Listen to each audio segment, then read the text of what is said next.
some of my humanity.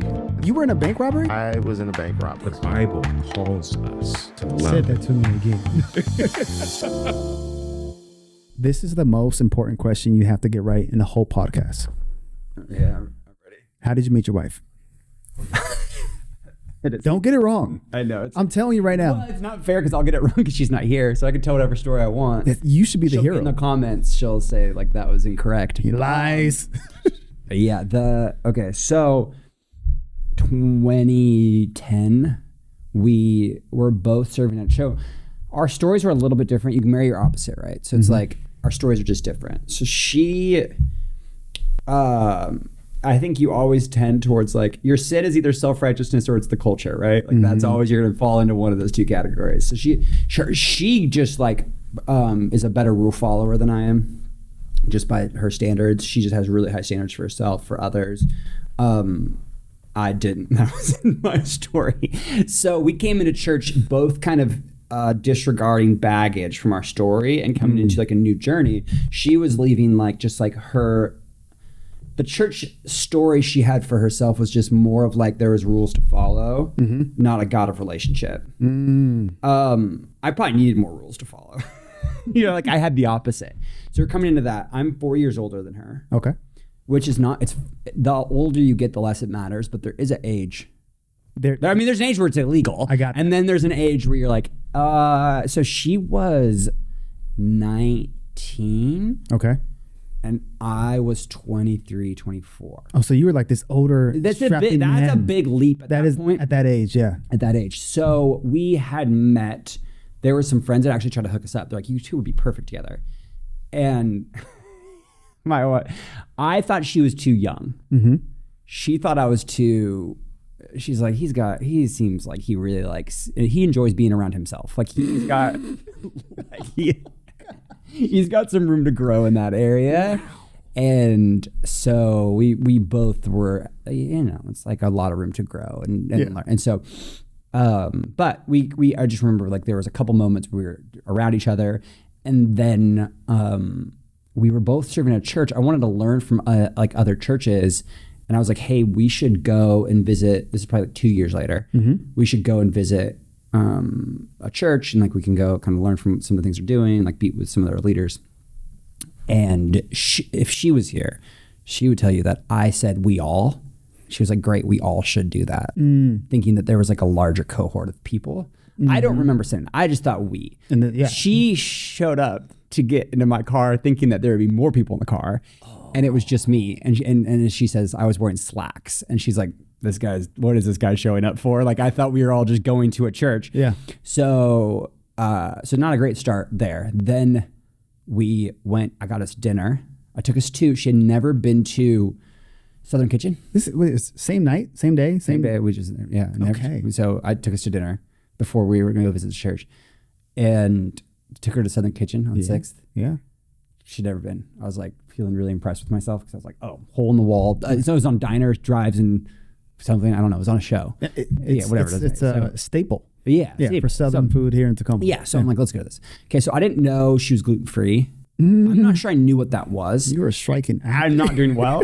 So I didn't know she's gluten-free. I didn't know she was gluten-free because she's celiac, which is a like autoimmune disease. So then I just kind of thought that it was like gluten-free was like, yeah, it's sure. Like we're all something, but like you can have. So I was like, but yeah, it's chicken. And she was like, yeah, but it's fried. Like we were sitting down. We've got menus in front of us. Oh no. She's like, it's fried chicken. And I was like, sure. What can you not eat? And she's like, wheat. And I'm like, yeah, no, this is oatmeal. And she's like, no, I can't eat any of this.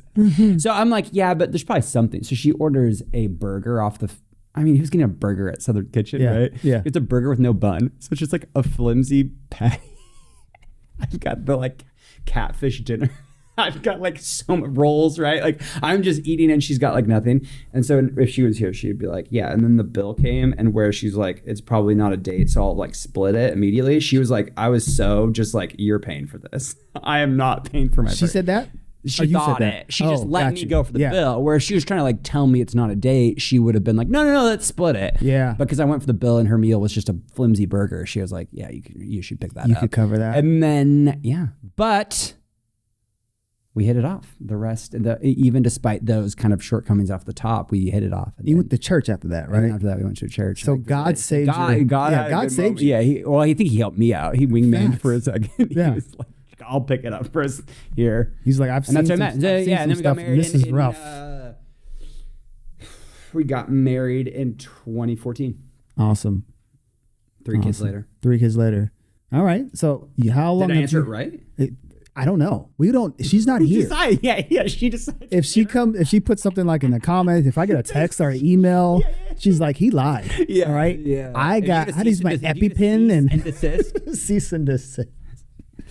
Oh man. So all right. So you are pastoring here in Tacoma. Yeah. All right. Talk to me about your ministry journey. How did that happen? How'd you get set up pastoring here in Tacoma? Name of your church. All that stuff. So my wife and I were part of a church. I'm going to say the church name. It's a common name. Mm-hmm. So if you're like listening to this, you're like, I know that church. But it's like this was all right. So it's like a pretty common name. But we're a church called New Life. Mm-hmm. You can say that name. It's okay. I know. I'm saying, I'm just dead. You're right. New Life is like probably. But it's like a very common. It's really, really common. It's like First Baptist. It's like totally. So everyone's like, which exactly. one did you? Yeah. So, but there's New Life. It's got 5 campuses. And we were there. It's like together, and we were leading and learning. She was youth pastoring. I youth pastored. I was creative director and like one of the kind of like teaching pastors. Mm-hmm. And we always knew that Jesus was going to like do something through us. We just wanted to see more people kind of in community together around the words of Jesus and like living into, but we wanted to watch people form their life around Jesus. Mm-hmm. And so it wasn't like, some people are like, oh man, I was going to be a church planner, or like I was going to start a church. That was never like in my head. I just knew I wanted to, like, it could be a small group. I just knew that I wanted to do that, which I would say is pastoring. Right. So it's like, 100%. I didn't have a name on it. And so it could have been a lot of different variations, but we wanted to move into the neighborhood before we ever started something new. We just never wanted to be the people that's like, we put up banners before we even lived there. Yeah. Right. Cause that's just not like the type of people that we want to be in our life. And so we bought a historic, we wanted to reach a downtown area that we just knew was like downtown. We wanted to have some like historic qualities, and we wanted to live there. Like we wanted to raise our kids there. Mm-hmm. And so we ended up buying a historic loft, downtown Tacoma. Great time to buy. It was when Tacoma's market was hot, but we also like, we got a great deal on it. Yeah. And we remodeled that. And I think that was during the remodel, we were just praying like, Jesus, do you have something you want to do in us here? Because we were also like, we want to buy something in the heart of a community that doesn't have a current community. Like they don't have a church. Yeah. And so we were like, is there something you want here? Do you want to do it through us? And what do you want that to be? And there's this great quote. I think it's from a book. I think it's called, her last name's Gilbert. But the book's called Big Magic, and she's like writing about creativity. Mm-hmm. She has this line where she's like, when you do a creative act, you almost like birth something, but you can't tell it what to grow up to become. Mm-hmm. And I love that creative thing. It's like you could write a song, but once you get in your head of like, it's going to become this thing, you're just either like setting yourself up for disappointment, or you're going to put undue pressure. You just need to like birth the creative thing. Yeah. And so I love that thinking about like a church, because it was like, Jesus, you let this become what it's going to become. Yeah. We'll just take steps of obedience. And so what needed to happen in our loft is we have these like beautiful 15-foot ceilings with like all windows were right downtown. And we weren't sure, like maybe we'll live in this, maybe we'll just like rent it out. Maybe it's like a way to provide equity to the city. And it has these historic beams that are like the old growth trees from like Washington State trees, which is cool. And they were covered in paint. It was 100 years of paint were on these beams, because it's an old building. But it's just like people kept repainting them. Yeah. And so we were like, we want to get down to that, like the wood. Mm-hmm. And so I took a summer and myself like basically like sandblasted and like shaved down the paint on these beams. And during that process, it was so interesting. It was almost like Jesus was like carving away my own heart and just getting layers. It was during the pandemic. So it was like layers were just kind of like getting like coming off. And it was like, I kept being like, okay, God, how deep are you going to go? And he's like, till I reach your heart. Like, let me. And so that was probably where the church ministry journey started for us launching a church. It was like, okay, this is going to be our place. And we didn't want to launch a church. We wanted to emerge. I'm trying to think of the best way to say it. It's like, we didn't want to just like pop up and be like, we're here. Yeah. Hey, everybody, you didn't have us, but good news. Yeah. You do now. We didn't want to have that type of like, we didn't want that. So we really wanted to kind of like just form friendships that started multiplying out. And we didn't want to steal anybody who already was a part of a church. We just wanted people who were like, I'm curious about Jesus. I want to start forming my life around that. And that's interesting to me. And so we technically, like, we started meeting Sundays as a larger community in October. But what we even wanted to do there was like, I never wanted to build a crowd. I wanted to build a team before we ever really like built something else. Like, it was just like, let's not just invite people to watch a show. Let's build them as disciples and almost in real time create a church where I see my role as the pastor, right, is to equip the saints. And so a lot of times it's like, as a pastor, we want the saints to equip us.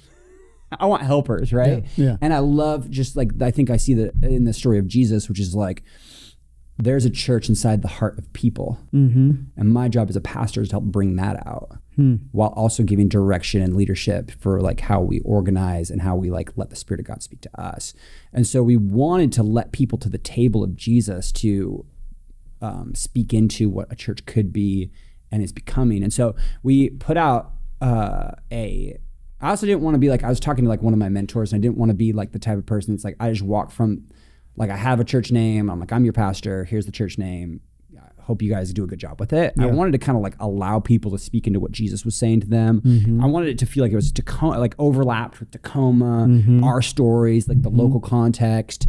And so we put out a like basically ad that was name our church. Yes, that's where we first saw it too, which is great. So so the first time I met you at the Racial Reconciliation Network quarterly meeting, I remember Janelle and I, we were like, I think she saw something on Facebook. I think she saw it on Facebook or something like that. Yeah. She's like, I think this church is asking for people to name it. Yeah. Like, I kid you not. Yeah. Like, I remember her asking me that, and I was like, and I literally said, I was like, that's a creative thing to do. Like, name this church. I was like, that's like inviting to say, like, we want to invite you to be a part of community and be a part of like even naming the church. So, it's a collaborative. Yeah, it's collaborative. And we were just like, wait, is that the name of the church? Or is it like, so like when we talked about your church before I met you, it was always like, it's the name of this church, right? It was like that church. It's the name of this church. And like, that's what was helpful for us is it was a way to get our like beliefs, behaviors, culture, vision out to people who weren't sure they believed in it yet, but they felt like they could speak in a name. So we got names like submitted. Did you? I gotta hear some names. Come on, you gotta throw some names. Okay. Oh gosh, what were the? So I'll just start saying them because I'm not gonna rank them or anything. For sure. So, oh man, Harvest went so far. Harvest was almost top 3. Harvest was almost top 2. You could probably get some, like, if you really wanted to disrupt, you could probably get some grumblers who are out there on our Sundays who still think it should be Harvest. Oh my but we literally had a Google search because part of we had like a qualifications, like, can it make the list? Yeah. And one of them was like, it can't be a thriving church that's within like 30 miles of us. For sure. Yeah. So you're like having a Google search, like, is this there already? Yeah. Is it a church? Is it already a great church? Yeah. And so which is also funny because you got to like start, like, you're getting on websites, you're like, do they exist? Is this a real thing? Yeah. Right. And so Harvest made it pretty far. Bloom made it really far. And that was like Andy Warhol commissioned to paint the Tacoma Dome in like the 70s. The Tacoma Dome was being built. Andy Warhol put in a commission to paint the top of the Tacoma Dome, the largest blooming flower in the world. Like a large flower. Interesting. There's like photos that people have mocked up of what it could have looked like. Yeah. The city of Tacoma said no. You know, because it's like, no, we got a way better idea than Andy Warhol. But people were like, I just love the idea of like the resurrection is this blooming flower. Oh, cool. Yeah, there's a really popular, I think, I don't know if it's popular. There's a marijuana dispensary called Bloom. So we were like, I don't know if I could say that on your podcast, but you can edit it out. Of course you can say it. Yeah. So that name Blossom got out there. What else was there? There was like, Renaissance went really far. Renaissance. People really liked Renaissance. Ooh, that's a good one. People too. liked Substation, Substation, which was like kind of cool. It's kind of edgy. Yeah, those were like some of them. These are, I mean, all great names. These are all good names. I've never heard of these type of names for churches before. So like Substation, Renaissance. I think Renaissance is really cool. Actually, Renaissance, like now knowing you, I'm like, yeah, Renaissance probably would have been in my top 3 of the list. Totally. Like, you know, the thing with so like the thing that was hard with some of them. So we had these like kind of like, and I'm not a perfect leader, so it's like I don't know if I did this right. If I did name this church again, I could go different. I don't know. It's like I always told people, I'm like, good news, I've never planted a church, so it's gonna be pretty fresh. Bad news, I've never planted a church. Like we're doing this in real time. So it's like I'm not gonna come in as like this polished, like this is the playbook and it's gonna go, this is the end result. I'm like, we are making jazz. So I don't know where this is gonna land. And I also think that you don't want me to know. Because if I know what we're gonna name this church at the end, I'm just manipulating you into like, you know what I mean? Like I really do want our opinion to form. That's good. So we had these kind of qualifications, and one of them was like, right, because creativity needs boundaries. You can't, like, people are like, oh, creativity is just free form. You won't ever have anything creative. Like, there's only so many music notes. There's only so many colors. You have to have boundaries for any kind of creativity to thrive. And so some of our boundaries were like, it's got to be the type of place that someone who doesn't go to church would be like, like I might try church. It's got to be the type of place that a community of believers are like, that feels like us. The ones that got really tricky were like, it's got to be the type of place that grandma could come on Easter and not be like, what is this? Yeah, what's going on? Like that was the hard thing with Bloom, is it's kind of a cool concept, but grandma's like, what are we? Yeah, I don't know what this is. So like it can't just sound like a trendy coffee shop, and in 10 years we're like, that was not a great name. Yeah. We need a little bit of history to it. It's got to feel like ancient future. Like you've got to be able to do both. Which, by the way, currently retro and ancient is like current. Like just in our world, like if something's retro, right? If something's old, it's actually current. That's okay. So that's it, right? Yeah. So it's like, yes, you've got to have something that's got like enough to it where it like can swing back, and people are like, yep, it still makes sense. That's right. So Renaissance was like Renaissance still fully encapsulates so much of what our ethos is, which is like, there's a sense of creativity. I mean, the Renaissance was like the Dark Ages was a plague. Yeah. These like artists, we forget like all of the scientific discoveries of the Renaissance, like gravity. In those theses, they're putting in their belief and theology of who Jesus is. Like they were all is broad, but like most of them are saying like out of God's creation, we are like learning, and we have these like deep disciplines that are like scientific and entrepreneurial and creative, which is so much of who we see Tacoma as and who our church is. The spelling of Renaissance was tripping people up. It's hard to spell. It's a hard, dude, spell it in your head right now. Are you good at spelling? No. But I will take a shot in the dark. Here we go. Renaissance. Assance. Okay. Yeah. If you were gonna like actually spell it, I wouldn't even know to tell you if you were right or wrong. I'd be like, I need to like write it out. Like if I write it out, maybe I can spell Renaissance. R-E-N.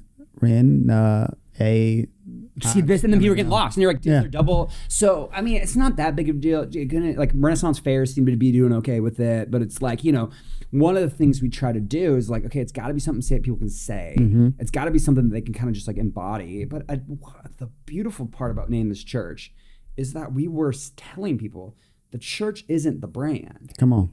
The church isn't the building. The church is not the institution. So at the end of the day, we just get so caught up sometimes in like, here's your new church, here's the new brand, here's your logo, here's your this. Oh my church. Gosh. Yes. And we're like, and you and I, like, our trappings is that we think we have the new flavor because new wine does need, new wineskin, but like we can't capitalize on this new brand of the church as finally we cracked the code. Yeah, we church. We figured it out. No. Yeah. And so like at the end of the day, name this church just told them like, we don't really care about the name other than it's got to be who we are as our personality. So can I tell you one of the reasons why we went with Harvest is because, Jesus talks about how like, hey, we are reaping where others have sowed.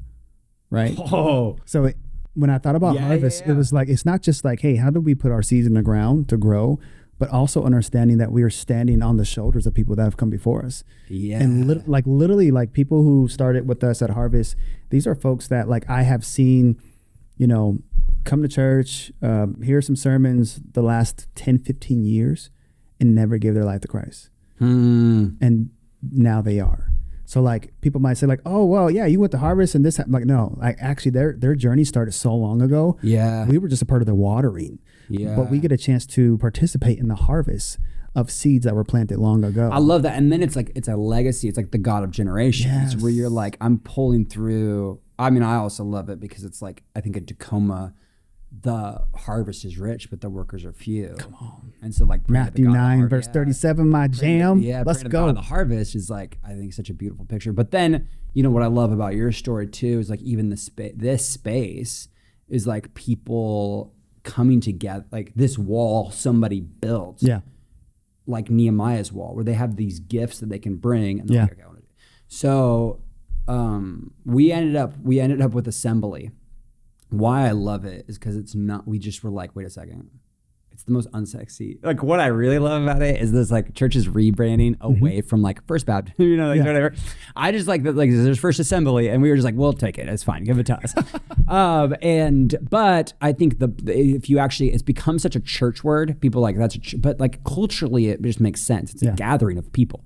And then what I really uniquely love for Tacoma and for like what we think we're leaning into for this community is, you know, in Acts, you have this picture of the Agora where like Paul goes to like preach, I think, one of his best sermons, but he's in the marketplace. And the marketplace was the place of like idea share. Like Paul doesn't go to a temple.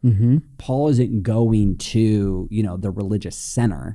He's in the marketplace and you see this like kind of sparring of ideas, but you also have this Paul speaks to walking and seeing the unknown God, you know, the pillar to the unknown God.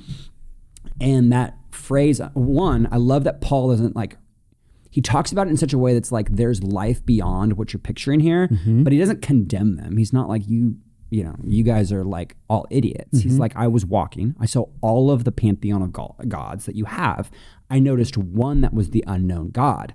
I would like to tell you about that God. No, that's so right. And so Paulinian. So it is, and he's like so unknown God literally translates as agnostic. It's the top faith of Tacoma. I mean, it literally like people are like it's the nuns and duns, right, of Tacoma, and so which I think there's a good point to be made. That's like everything takes faith. It takes just as much faith to be agnostic as it does to.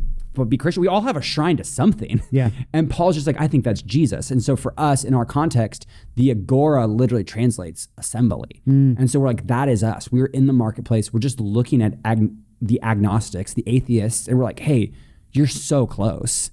It's just that everything you're kind of looking at, instead of having nothing there, we think it's Jesus. Yeah. And so that's what we wanted to do. And our journey of faith for this community has been believing that people who just have a ton of doubt or like seem disinterested in Jesus actually are fascinated and in love with Jesus. They're just like one click away. Yeah. And that's who we've been seeing like get baptized, show up, are those people. Yeah. Now tell me about like Easter baptism. Yeah. That was really cool. You got to talk about that. So I mean, I just, everything, the architecture of everything tells the story, right? So your culture, we always think of culture as these like little practices that you do in like a work environment, but culture is like, it's the floor people walk on, it's the wall. I mean, it's just like how they experience it. And so your architecture tells your story. And so we just keep wanting to tell a story of like church, we can stretch your imagination for how you picture church. And that's why like currently we meet in in like Courthouse Square, downtown Tacoma, is because it just feels like the marketplace. There's like a restaurant in there, there's a coffee shop. I mean, honestly, what I dream about is like, how do you have different pockets of Courthouse Squares, just third spaces where the church meets? Yep. And people will be like, can this be a church? And you're like, totally, that's the whole thing. It's the people. And so like we wanted to have, obviously as a church, you want to have like, Easter feels like the right moment to have baptisms. And it was our first baptisms. Like we were like, we haven't had anybody get baptized in this church. This is the first time we're doing it. And so my building is across the street from where we meet right now. It's like a parish. Like I'm just like walk to the thing. It's like the ideal. Which I do think is awesome. It's like valuable for people to look at. I mean, I gotta say this with the right heart, because if you're pastoring a community, Yeah. sometimes that community can be so expensive, it would make it impossible for you to live there. Sometimes you could pastor a community, and because of your own, like, your kid needs access to a hospital and you can't live. You know, there's reasons people can't live right by the church they're pastoring. But for the most part, I think we have a world where pastors are driving into work to pastor their church and then driving home and living somewhere else. Yeah, that's right. And that's a broad stroke. But what I just think we need to keep doing is leaning into like, this is the pocket that Jesus called me to. And then we keep launching leaders who are in pockets. And so we live across the street. My building is great. I mean, it's either like they're totally retired or they are like young professionals.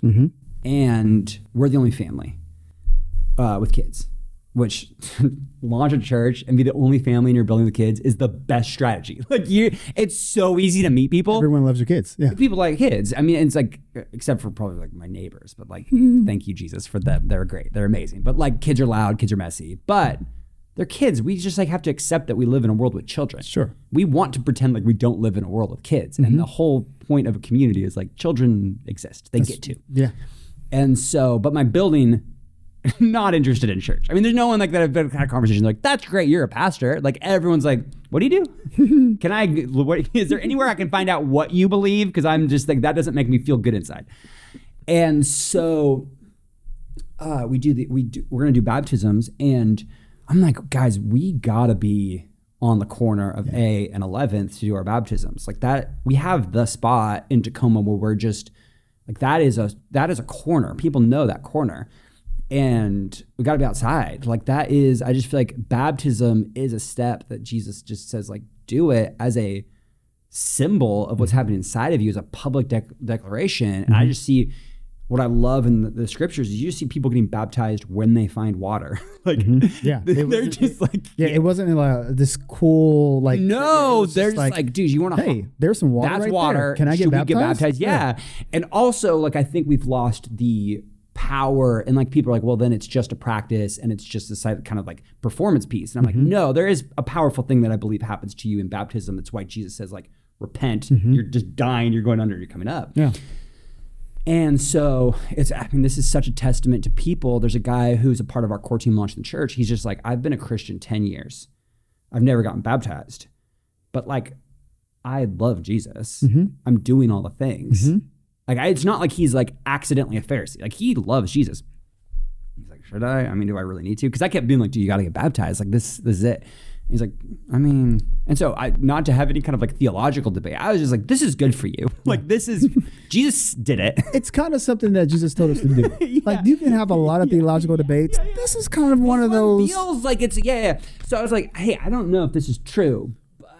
I'm like, if you don't, who else doesn't? Do you know what I mean? Like, it's just like, I just don't want to be the person that's like, you're good, but like maybe that person should. And then what I'm really saying is like, to make disciples, you're going to go and baptize. Yeah. How are you going to baptize anybody if you've never done it? Yes. So we do baptisms on the corner of the street there. Put the tank up. My neighbors are watching me fill the tank. Well, we're watching the team fill the tank, right? So, all right, like with the hose, with buckets? Buckets. Yeah.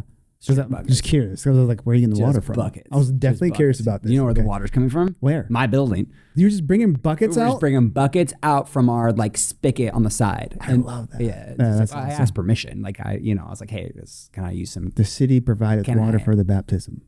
Shout out to the city. Yeah, totally. Shout out, Mayor Woodridge. Again, I don't want to get a cease and desist, but I was like, hey, can we just use some water and be able to do this? And so anyway, we fill up the tank. We got 2 baptisms scheduled. One is a college age girl, which we just been getting a ton of college age. We just keep hearing Gen Z. I was walking with some of our Gen Z, like one of my buddies, he's college age, and he's just like, hey, I was like, what do you believe about for the future of the church? And he's just like, man, I feel like my generation keeps saying to like the millennials and the Gen Xers, we want less show and more authenticity. And he's like, it feels like your guys' response keeps being like, great, we'll give you more show. Like, he's like, we don't need all this stuff. We want community. And so we've just been finding that we've been having a lot of college students coming because they want just to be like around. When I was that age, I wanted to be around other cool people. Yeah. You know what I mean? I think there's a generation now. It's like, I want substance and anchoring points. So I actually want multi-generation because I want to learn wisdom from an older generation, and which is beautiful. And so there's a young girl, she's getting baptized. She's college age. And then there's my buddy who's like been a Christian for 10 years. And he's got kids. And almost surprising that people are like, oh, like he's getting baptized, right? Like I thought but it was awesome because people were like, oh, maybe this is important. So we're out there. It's sunny, which is great because we're in Washington. Like we could have taken a total L. And so girl gets baptized. He gets baptized. He's like standing up, and we're like, anybody else? And then this other dude's like about the same age is like, yeah, today's my day. Yeah, just we're like, doing it. Clothes on. Yeah, we're doing it. And I look at my buddy who just got baptized, and I'm like, hey, you're up. Like, this is the whole thing. We're gonna go make disciples. Like, I'm not baptizing this guy. Like, you are. And so it was really special because then he's like, okay, like this is the way the church. That's just my culture and theology is like, that's what I see Jesus doing. And which I'm not gonna argue to anybody. Anyone's like, I'm just pro baptism. You're like, I think I do it differently. I'm like, great. It's do it however like Jesus asked you to. But I'm like, I just see disciples baptizing disciples. And so he gets baptized. Anybody else? Next person, clothes on. I want to get baptized. Next person, I want to get baptized. Wow. So it's kind of like spontaneous, like a little bit of like chain happened. And it was really special and beautiful to watch happen. And the reason I think it's valuable is my neighbors, I could tell that they were excited and proud that we were neighbors, and I was proud and excited to do something I believed in. I know that because they sent me pictures from their windows. Really? Down. Now that is special. And like emailed it to me and were like, hey, that was cool. Wow. They're watching people like get baptized. I thought they'd be like, that was weird. From their windows. Windows. I mean, there's so much like interesting things about that. Like they're looking down and seeing people step out on their faith and believing, like literally physically believing, getting baptized on the street corner. Totally. And they're as close as their window from seeing it. My wife loves this story. So like, one of my neighbors, I mean, I could not love him more. He's, I'll say 70s. Yeah. Retired. His name's Don. He's been president of our building forever on the HOA board. And he's not, well, actually he wasn't. Now he currently is back on it. And he's just amazing. I just love him. And he was one of the first people that's like, I'm not religious. I don't go to church. All right. When we were having a conversation. And he was one of the ones that sent me pictures. And there's this really cool moment we had probably a month ago where we're walking the hall. I mean, the great thing about living in a city and raising kids is your kids are going to learn people so fast and that are massively diverse. And I mean, my son's 2. He probably knows 40 people's names. It's like, they're just right there. Yeah. And he loves Dawn, and Dawn, you know, has a cute dog. And so we're getting out of the elevator, and he's going into the elevator, and I can't remember how it comes. Somehow he was asking, we had new signs, and we put signs up. We didn't have any signs, to the point where people are like, you're really taking Jesus serious. It seems like you don't want people to come here. Like, no one knows where you guys are as a church. Like, it's just like, how would we find it? And we're like, okay, we can get a little bit better at that. Yeah. But we want to be scrappy. So we had signs up, and they're outside. And he's like, I saw your guys' signs. And he's like, what does Sundays look like? Like, what does your gathering services look like? And we're like, well, we want to create a place where people can really be authentic, experience Jesus, but also talk about themselves, be open, bringing themselves and having doubt and like we just think it's a place you belong before you believe. Yeah. And part of our model is that we actually we have people kind of set up in a room. The room feels like a coffee shop. Mm-hmm. We still have a message in the center. Worship is in the center of the room. Mm-hmm. So people are sitting all around you. Yes. And then you're at table, you're just kind of sectioned off. And then instead of, because I love to tell funny stories and be like, I like to be the preacher and I like all attention on me. But I just felt like for our context, whatever I had in my message that was like about me to make it real, I cut it and I just have people read the words of Jesus at the tables. And just kind of like ask some questions that feel safe. One of the things I say for like people who don't yet know Jesus, I'm like, just read a biography of this historic figure. Like something happened here. This person lived. We can prove that. It can be proved. This person lived. They died on a Roman cross. We can prove that. Okay, so resurrection, I can't prove it to you in kind of like this, I can't like verbally prove this to you, but read their biography and just start to ask, like, what did Jesus do? What did Jesus say? Why are 3 billion people still following him, 2,000 years later? Yeah. So they're in these little pods and sections around this room. And for our model, we were just like, we want to give room for the doubt. So I'm telling this to Dawn, and Dawn's getting in the elevator and we're coming out. My wife loves the story because she's like, I just feel like that was Jesus speaking to us. And we were like, Dawn, we just really see a world where people can belong before they believe and show up and ask questions. And we want to be the type of church as pastors and leaders that we have more questions than we have answers. Jesus asks, you're good at this. Jesus asks really good questions. He asks way more questions than he gives answers. That's right. And Don's getting in the elevator. He's got his dog, and the elevator's closing. And he goes, as the elevator, he goes, the church will have to do that or it'll die. Like, oh my gosh. And it was this really cool moment where it was like, oh, Don, that is probably the future. It's like, how do we be those types of leaders? Yeah. And then also he's taking pictures of these baptisms and sending to me. So like for us, that just was part of like what we wanted to create was baptism as a public piece of what we do. Yeah. And not a spectacle or a show. Yeah. Just people's lives being transformed. And it shows that you're living out your faith outside the church, which, I think a question that a lot of people are asking, the church, we are trying to evangelize the world. And they're like, hey, we want to tell you about Jesus, tell you about this amazing, life-changing relationship you can have with him, right? And then like just what he has done for us. And like, they're like, yeah, this all sounds good. Can you guys prove it first? Yeah. Right? Like, can you actually live that way outside of your four walls so that we can see it and not just hear it from you? Right? Like, and that's like for me, I'm like, it's the biggest call out of the church. Totally. It's like, yeah, we know you guys go to these places on Sunday and you guys sing your song, you do your thing, right? Yeah. That's great. You guys like each other. But like, can we see you do that Monday through Saturday? Yes. Can we see you actually put that banner on, even if people look at you weird and say like, yep, that's still you. Can you be authentic outside of church? This is like, this hurts my heart. I was at Costco on this Sunday. I never go to Costco on Sunday. It's packed. Always packed on Sunday. Are you kidding? You can't go to Costco on a Sunday? Ouch. Foolish, right? The old proverb that says a fool goes to Costco on Sunday. Proverbs 32. 32. That's Proverbs 32. And so I'm there, and I was like, dude, you guys are so busy on Sunday. And he was like, oh, yeah, I mean, you did your thing, right? He was like, are you kidding me? Like, yeah, it's Sunday. Yeah. And I was like, is it, because it's probably 4 p.m. I was like, is it always like right now, like evenings? And he was like, no. He's like, usually it's the church crowd goes, takes a nap, come back. And he's like, and they're so grumpy. And I was like, man, I mean, that's a broad stroke, but I'm just like, does the world just look at us and they're like, yes, those are church people? Yes. I know them by either their political belief or what they're against more than what they're for. And I just think I was thinking about this for Easter, like preaching the resurrection. Mm-hmm. I mean, we have a lot of people who are like, have doubt or just not, like they've never been Christian. Mm-hmm. They didn't like go leave. Yeah. There's like, I've not been to a church. Yeah. This is my first church. This is my first experience. This is it. Yeah. Which Harvest has that as well. And, but what's so interesting, they know the Easter story. Mm-hmm. Not like, what happened? I mean, just our culture, we live in a culture where you got enough, you could kind of tell the story. Yeah. It might not be 100% right, but they're not asking like, what is the Easter story? They're asking, why would it ever matter? Yeah, why does it matter? There you go. Why does that matter? Yeah. And what would that change about literally anything? Mm-hmm. And I just think part of our job is just to get back to the why of the what.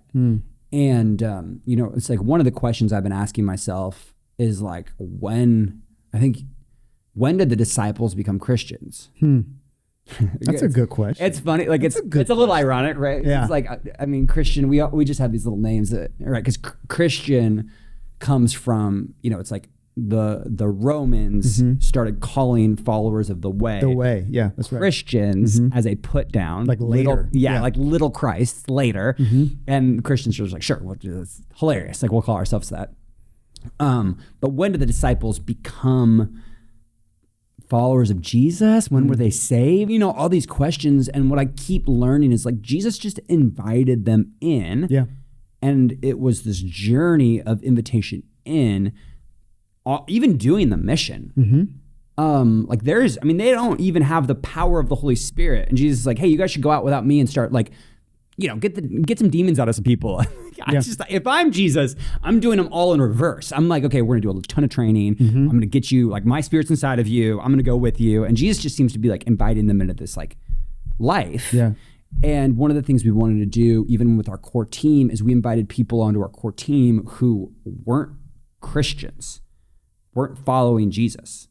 Now, that wasn't the entire team. Yeah. It wasn't like me, the Christian, and being like, hey, so no believers. Yeah. But we invited enough that it gave us the right lens for who we wanted to reach, because we wanted curious people who were leaning in. So these weren't like anti-faith people. Yeah. These are like, I think I'm interested. I actually know I want good community. I know I like your output of how you meet needs or see pain points in the city.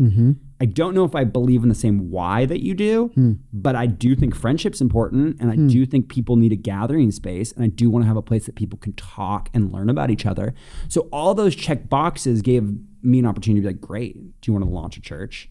And they were like, I don't even know what that means. But I was like, hey, just come to these like core team. We're building a core team. So great, because they're all my moments of transformation as a pastor, starting a new church, was like, I learned the most. I mean, we'd be like, hey, we should have a prayer meeting. And they'd be like, okay, I know the word prayer and I know the word meeting. What? Like, what are you talking about? Like, nobody knows. And so everything, I had a new filter where I could hear their voice in my head. I'm like, oh, these things don't make sense. Yeah. What's beautiful is like we did like our first Easter was just a pop-up where we were like, we're going to rent a space. We're gonna kind of say like, hey, we think this community is coming. If you don't have a church, we could be the church for you. Yeah. And one of them came to our pop-up, and this is before they were onto the core team, and it's like, this was awesome. He's like, I love this. He's like, I just had this like idea. I was sitting there. I was like, man, what if you did this every Sunday? And like, I loved the music part. Like, you guys should do the music thing every Sunday. And then I was like, okay, what if you did this every Sunday? What if you had the music? What if you even talked maybe about Jesus? And then like we all came together. And I was like, I love that. That's exactly what I was thinking. And he's like, what if you did it weekly? And I was like, totally. We should do that. And it's funny because you'll have all these grumpy Christians being like, people, do they even want to gather? The culture doesn't even want church. And I'm like, no, they do. Yeah. They just don't want what you're serving. Ooh. And it was sweet because he's like, I've had people would like even give financially to invest in this. So I'm like, they were tithing before they knew what the word tithe was. Interesting. Before they had been baptized. Yeah. Before they had said yes to Jesus. Before they owned a gospel. Before they owned a Bible. They're like, I'd give to that. It just retold the story to myself of how people want to engage with church. That's good. And so I'm wondering, just as the future of the church, like how do we keep leaning into like just creating the discipleship? So that core team emerges. They're asking all the right questions. They're bringing in this like lane of their own expertise from the marketplace, right? So it's like they are using their Peter style fishing. That's right. To invest in the mission. Yeah. And then one of them got baptized on Sunday as a follower of Christ, and literally said like, I have so much doubt. Like I'm mostly still full of doubt. Like if I was doing a percentage, I have more doubt than faith. Wow. But this is my step of obedience into faith. And I'm just like, for myself, was like repenting, because I think that is the tax collector beating their chest. Yeah. Like, I'm a sinner, Lord. And like, how often do I just stand in the corner? I'm like, well, thank you, God, for not like that. I'm not like the culture out there and all the things they do. And this person just being like, I'm going to get baptized despite all my doubt. Yeah. And knowing that I don't have this neat, tidy bow of faith. And you're like, those people deserve the opportunity to feel like they can be part of church.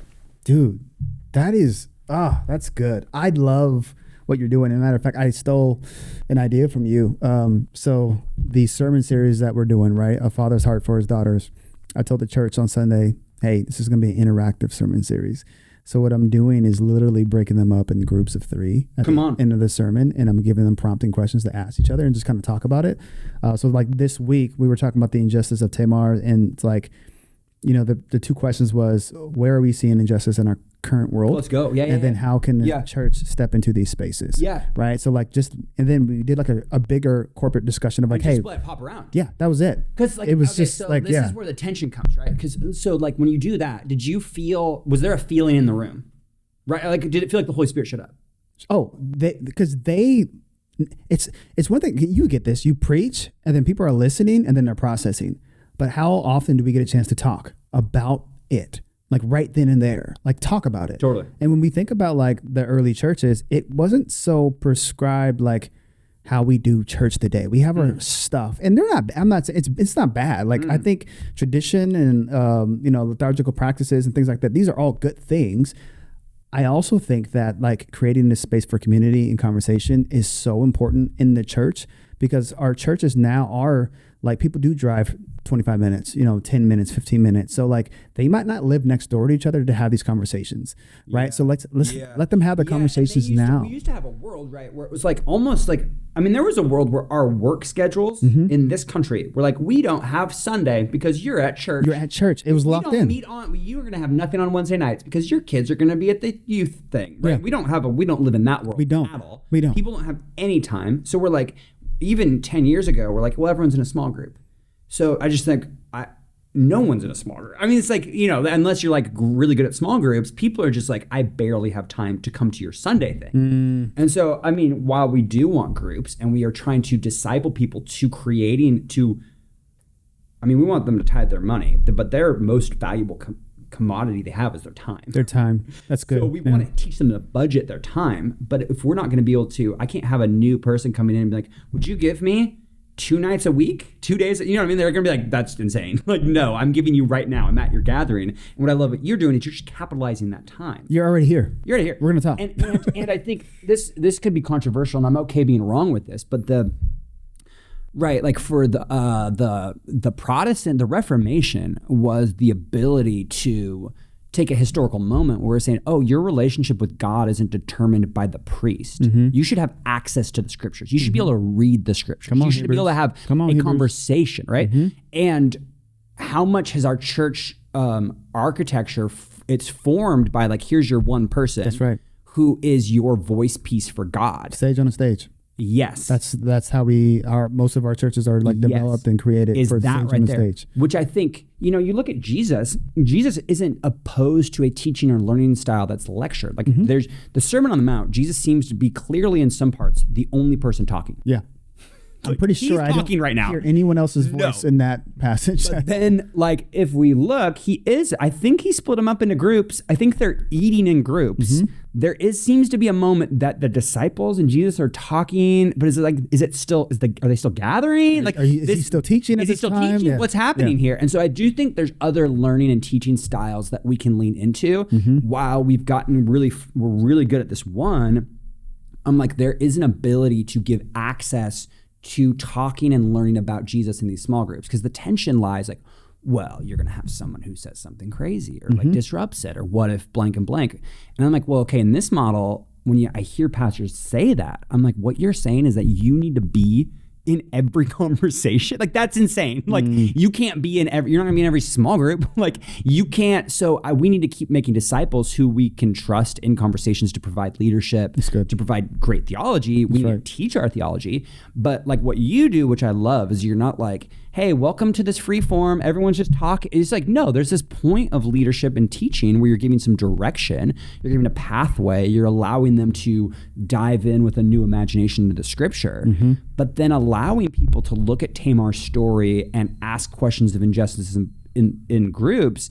You're really taking a different learning and teaching style, which is like, hey, we actually are going to have a format where we can learn together. The hard thing about the lecture, I preach for an hour, your retention. Yeah, short. Dude, I'm talking right now, you're like, my retention's going down. Our retention has gotten shorter over the last like multiple decades. I mean, like decade after decade after decade. And a lot of that is because of our phones. And a lot of that is like, I mean, look at social media. Social media is look to grab you quick now. Like, it's wired. Fast. It's like, if I can't get it in 15 seconds, if you don't grab me in 15 seconds, I'm moving on to the next thing. And there are billions of things out there to look at too and just check out. So like our attention span, like Titanic could not have come out like 2024. Titanic. There's no way. To sit through that long of a movie? No. You're not doing that. They'd have make 8 parts. It would have been like 8. You wouldn't even got to see the ship collide until like movie number 4.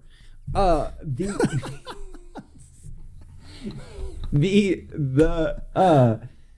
the other part is what like one person talking, our people have access to the best communicators. Like, they're the best. They have that access. They're on their phones. They can listen to content all day. Anytime. So the church used to be like, you're not going to be exposed to content. You're going to come here and I'm going to have like this teaching. So I do think teaching is important, but what we're talking about is a certain type of teaching. People come to your church. People come here and they have an opportunity to talk amongst themselves and learn together, they're going to turn to you. Someone will turn to you and go like, well, I want more teaching. Mm-hmm. What they're saying is, I want a specific style of teaching. Mm-hmm. What they're saying is, I want a lecture. Yeah. Which is great. Like, I'm glad that's how you learn. Mm-hmm. That's not how everyone learns. That's right. And if you want that lecture, I got 8 great podcasts you can go and listen to at home. What people are desperate for right now in the world, a pain point, is they don't have friends and they don't have a community and they don't feel like they're heard ever in their life. They don't even get to talk about anything. They're just that we don't have that world. So when you turn your people to talk about Tamar and injustice, what you're doing is you're teaching them both active listening. Hey, listen to somebody next to you. Let's model listening. We don't even have the art of conversation anymore. Yeah. They're also modeling just talking about faith. Mm-hmm. When we do that, the lessons learned aren't like, here's where you're going to learn your good theology. Mm-hmm. The lessons learned are, here's how to be in community. Mm-hmm. What we're hoping to do as pastors is, when you have them do that moment talking about injustice, we're hoping to give you a snapshot that you would repeat at a meal later that week, at a friendship, standing on a sideline of your kid's game. You now are building in that ability to have a conversation about Jesus and the realities of your faith and your questions with another human being. And I think one of the things we've lost during the pandemic is that art.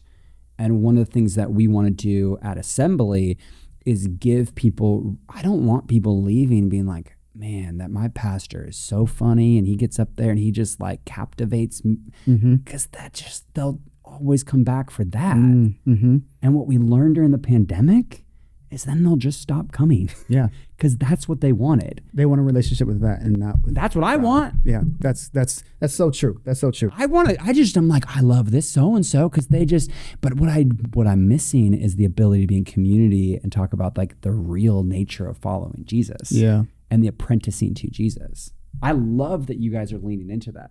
I want to hear how it turns out. Yeah, it's the first time I announced it, like I saw the look on people's faces, like the eyes of like, what is he going to ask us to do? And but it turned out great. I mean, honestly, and we're going to do it throughout the rest of this sermon series too. So I'll definitely have feedback for you on that.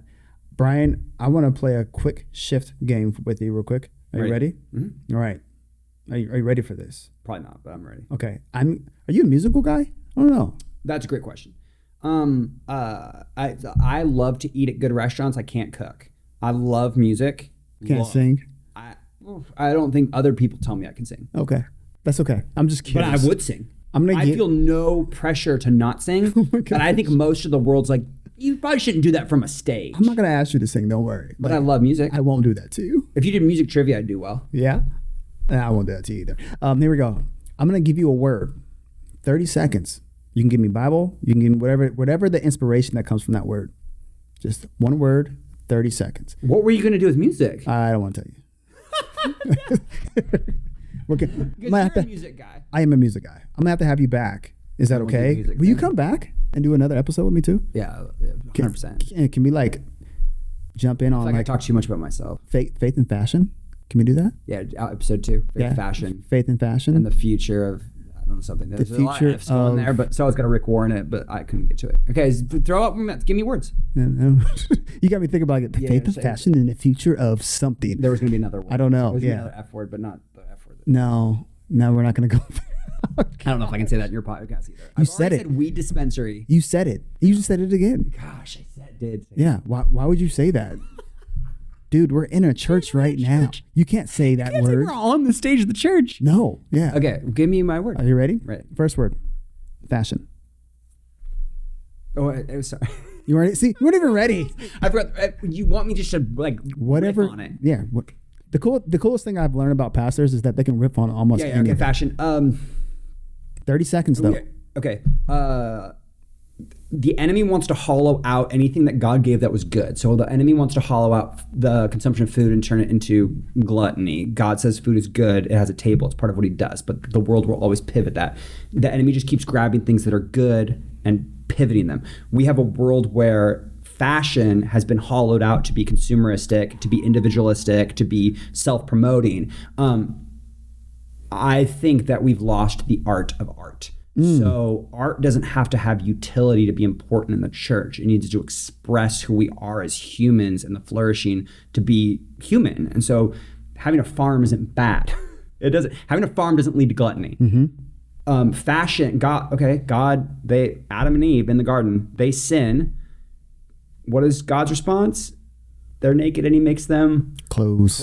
God's the first designer. So yes, like, I mean, we're going to laugh. People are going to be like, I don't like that, but that is it.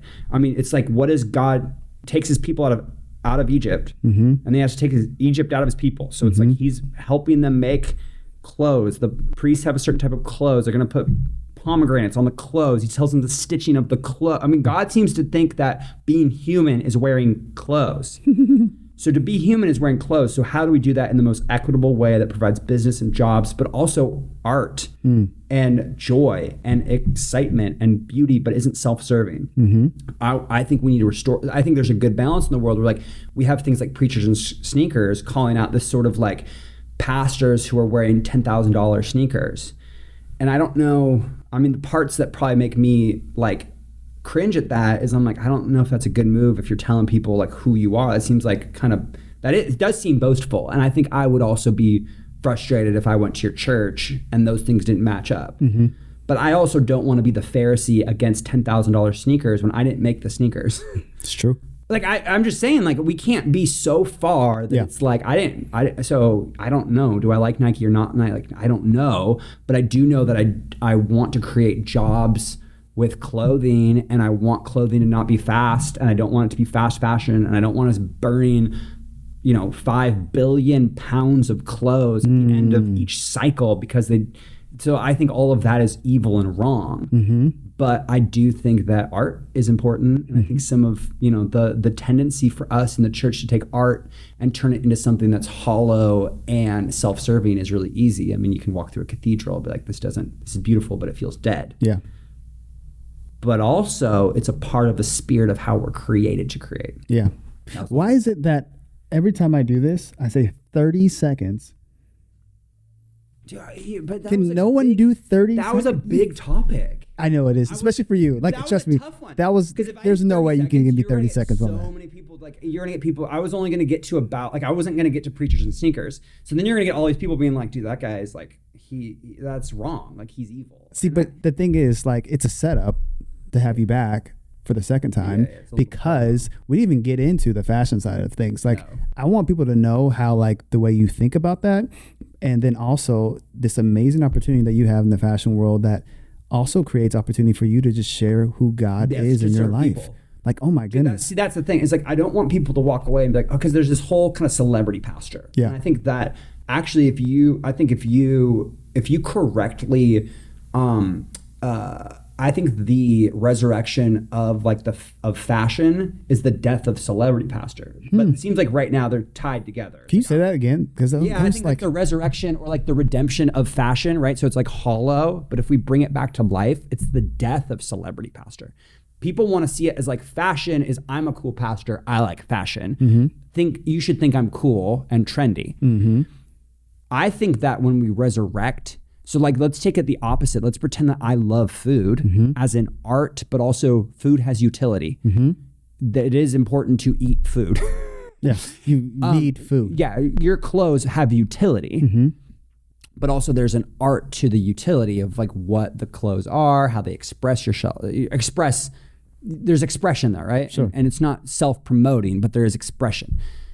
I think if we were sitting here and you're like, tell me about, you're a cook, or I own a restaurant. Well, like, that's my missional opportunity to serve people, to create a table, to cook for them, to hire staff, to be able to get these farm to table. Like, there's all this equity I create. I want all boats rising, and I want to be good for our community and our world. And you'd be like, that is great. The hard thing about clothes is I say that and people are like, that's hollow, that's evil, that's self-serving. But it's the same utility with the same art. It's like, people have to wear clothes. Should we do this and honor God or not?